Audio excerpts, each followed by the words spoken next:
Cameras or? Yep. All right, I like it. All right, we are back. 5 questions with ABJ. Colossal Con 2024, Frontier Pro Wrestling. We're just cleaning up. The ring is gone. Look at the boobies on that. They're pretty big. If I may add. Huge anime boobs. All right, we're going to do the OG 5 questions with ABJ. Who am I here with today? You are with the Cybertech Kid, straight from the future wave city of 2099. Trevor Terry, baby. And you have been tearing it up on the scene, man. You're very fun to watch. You're fun to be around. Like I already said, I want to get these interviews now because he won't be around much longer. Oh, jeez. He's taking off. I appreciate that, man. We got a long ways to go, though. But I appreciate that. After today, he's probably gone. Oh, jeez. And I'll air it, and I'll be like, never me. And he'll like, get out of here, scrub. Yeah. Never. No, come on. What is your current goal in life? God, my current goal in life, it's honestly, and it helps with pro wrestling, it's just traveling, man. Like, I want to see the world. I want to see all the states. I want to see the countries, whatever. Like, I don't even care where it is, man. Just I want to travel the world. Big goals. What are you currently doing to achieve that goal? Glad you mentioned that. I'm actually, finally, people have been on my back about it. I am working on getting my passport. Nice. Getting the full passport going. You got to go to London. That'd be awesome. The wrestling scene's so much fun out there. Dude, I actually had an opportunity earlier this year to be on the Canadian Death Tour. Nice. So which is like a big tour they do in Canada. Would you ever do death matches? Well, no, the reason why it's called a death tour is what they do is for like 2 weeks, straight, you go up in like the reservations. Okay. Up in like north in Canada. I wonder if that's where it was like Jericho's done it, Edge has done it, Christian. I think a bunch of people from New York just recently did that. Yeah, it's a big thing. But I know my passport, so I got to meet a lot of Canadian wrestlers during Mania weekend, and it was super cool to meet them. But so, what are some of the distractions or setbacks you have in your career? Ooh, I would say definitely the drama, definitely the toxicity. Which I'm just gonna say it. Like there's drama everywhere. There's like social media is like as great as it is for pro wrestling. Like we're honestly like I'm blessed to be able to have social media to get my content out there because guys back then didn't have that. Yeah. But with that, it's like a double-edged sword. You have the pro of being able to get your content out there and people to see you.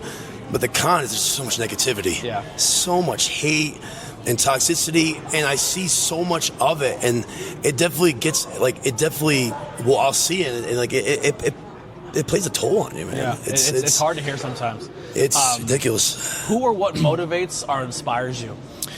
Ooh, I guess I'll start with as a kid, growing up, like middle school, high school, Jean-Claude Van Damme. Okay. I was a big 80s. My mom was from the 80s. I love RVD too. Dude. I like that. So I grew up. I was able to be blessed to be able to grow up and watch those classic movies like Bloodsport. All the greats. So Jean-Claude Van Damme, Rocky. Sylvester Stallone.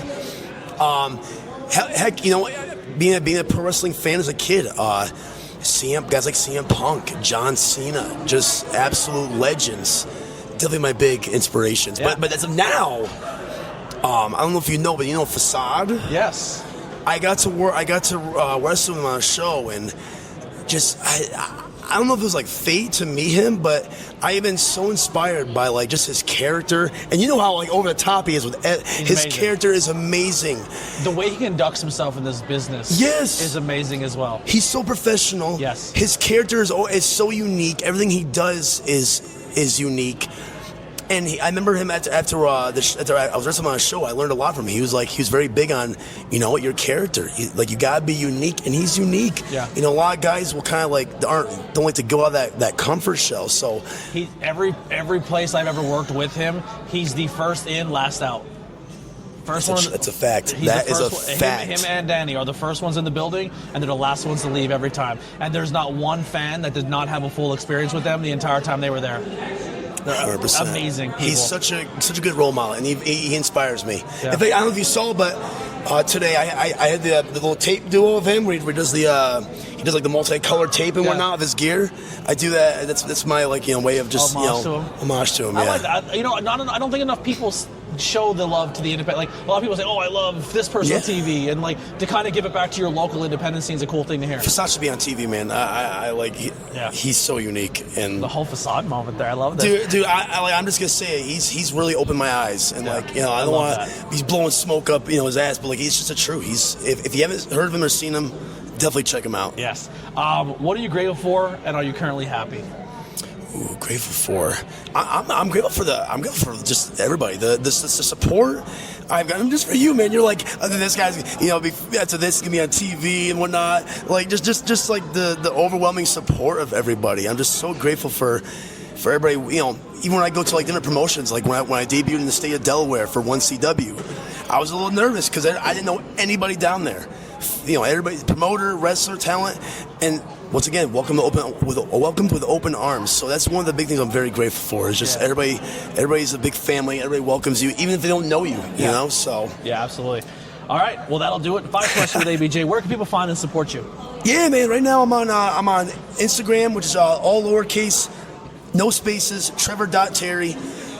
I'm on Facebook, which is Trevor Terry with a space. And I'm also on YouTube. I kind of like a year ago, I started a new vlog called Trev versus the World. I think more wrestlers should do more vlogs. It's a lot of fun. It's a great vlogging camera. You should do one of these. Before we started this, I was like, I need to get this. These are amazing vlogging cameras. You're gonna send me a link, man. You're gonna send me a link. Yeah, I love it. I love it. All right, that'll do it. 5 questions with ABJ. We'll catch you on the next time. Thank you so much. Thank you.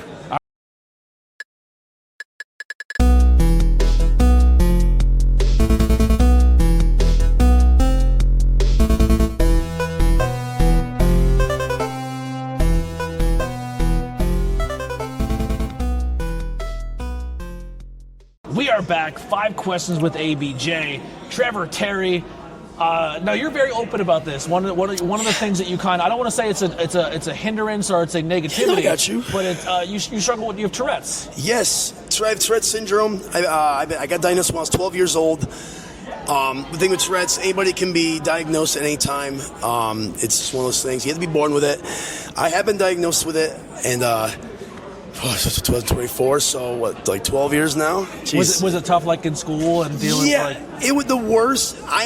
When I got diagnosed, it was the worst time because being 12, you're in middle school. Yeah. And everybody knows, kids are cruel. dude, middle school is the worst to have anything different or wrong or different about you. Yeah. So I definitely got bullied in middle school. High school got better because you start maturing. Not fully matured, but you start getting a little more wiser. But it was definitely tough. Middle school was tough. It wasn't even just like bullies and whatnot. It was just just doing the schoolwork, having the focus. It definitely it was draining. Like there was in fact, it was when I used to do sports and whatnot, but I was getting so mentally burned out just from the schoolwork, the bullies. I stopped doing sports. I didn't do sports for several years. Wow. It was but definitely tough. But we got through it, and we've been rocking and rolling. I always say pro wrestling is my cure. There is the one thing with Tourette's syndrome. There is no cure. Which is unfortunate, but literally, I don't know. I feel like pro wrestling, I don't know. I feel like it found me because it's just something about once I go through that curtain, dude. Oh, dude, I feel so even right now, I still even now, you might not see me ticking or not. But I'm still in this moment, I'm still feeling the vibe of everything. I'm in front of a camera. It's just something about when I'm in front of a camera or going through the curtain to perform in the ring. It's so crazy how it just goes away. Yeah, it truly is. It's. Now you trained a little bit at the Nightmare Factory. You said someone gave you some pretty good advice about that. You were telling me before the camera. I was. I want to record this. I started going into it before we hit record. When I was down training in the Nightmare Factory in Georgia, 3 months down there. Eric. I got you, Eric. Eric's getting his vibes. I love you, bro. Yeah, I love you, bud. When I was down training in the Nightmare Factory for 3 months, Cody Rhodes was our coach, QT Marshall, Billy Gunn. Cody was he's a big promo guy, as you know. So we did our promo days. He also trained us and whatnot, but he did promo days. And our first promo was an introductory promo about you. So I told him where I'm from, what I'm doing, and I told him about my Tourette's. And he really liked that, how I mentioned that, and I asked him for advice. I'm like, I really, this is when I was, especially when I was torrential, Trevor Terry, when I didn't really have like a gimmick, I didn't really know what I was supposed to be. Yeah. So I asked him for advice. I'm like, do I just go with like a Tourette's gimmick or a Tourette's moniker? And he's like, I don't think you have to. He was saying, save that for like right here. Save it for the interviews. Save it for when you're talking to the fans, because that's gonna get you more. You're gonna inspire more people that way. Yes. Then if you do a gimmick, you might be portrayed as making fun of it possibly. So, as Dad always said, my belly may be a little big. I may talk a little funny, but what he did is he inspired people. He made you feel like an everyday guy. Dude, you know what I mean? He's so inspiring. I love Dusty. I love the whole family. Dude, the whole family's, and I can't tell you how humble and Dude, Cody Rhodes is so humble and professional. He's no one, and that just inspires me. Just like not even like in ring work and promo work. But just the way he presents himself and the professionalism, that inspires me. All those entirely. great stories of stuff he did for Brody's kid, like that warms my heart. Oh my gosh, he all right, does. That'll do it. 5 questions with ABJ. We'll catch you on the next one. Take care. Thank you so much.